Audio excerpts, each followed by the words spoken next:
We're joined by, I'm going to say, Tucson local KJ Lewis. Can we claim you as a Tucsonan here, KJ? Yeah, that's fine. I'll let y'all have it. It always cracks me up if he had gone to high school out here, like seeing KJ play against kids like at RingCon or something, and just to see what that had gone like. But yeah, talk a little bit about your high school progression. I've had you on the show a couple times before. I always thought you were super underrated. You're not what a fringe 100 player looks like. That's what a top 25, top 30 kid.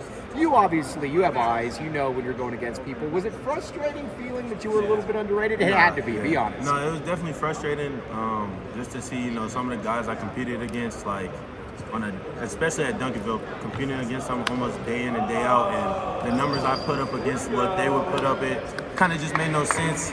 But I definitely used that motivation, and I'm gonna carry it until hopefully one day I'm in the league. All right, you forced your way onto the court as a freshman, obviously, and people could see what you did. Now, when you went through the NBA process and whatnot, what was the feedback? I'm sure that they weren't too worried about your athleticism. No, definitely not. Definitely not that. Just being a little bit more confident in my shooting ability. They know I can shoot the ball. Just being able to shoot at a higher clip with more attempts. Because last year I shot like 37% from three, but just with less attempts. Yeah. So being more aggressive in that area, and everything else is going to take care of itself. I mean, they told me they love the way I play on defense, how aggressive I am.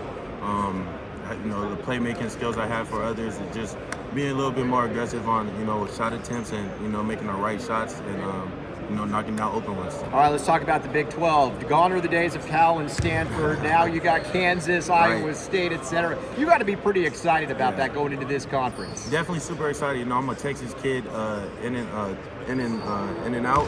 Watched the Big 12 my whole life. I got family in Texas, so I'm super excited, and it's just a bigger platform for us. And for the school to, leave our mark in a new conference, and I'm super excited. What does Coach Lloyd talk to you about your very sizable role this season? Man, just being able to do everything, play 1 through 4 when it comes, when it's needed. Being able to rebound, push the break, be able to knock down shots, play make, just being an everything role, to be honest.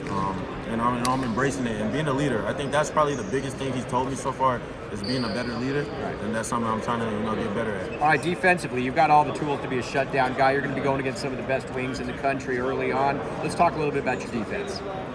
Hey, it's not too much I can say. I'm not trying to give no secrets out, but I think it's just a natural instinct for me. Somebody who just loves to compete. I love guarding the other team's best player. It's going to help me get better.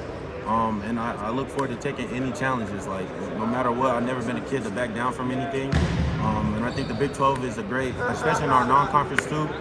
But definitely in the conference play is a big, big challenge for me and a big test. And I'm glad to, be able to show people what I can do on the defensive side. He's Tucson's own KJ Lewis, and also a proof that sometimes recruiting rankings aren't accurate. That's facts. Shout out Paul B. and Cardi too. We all silly like the mayor.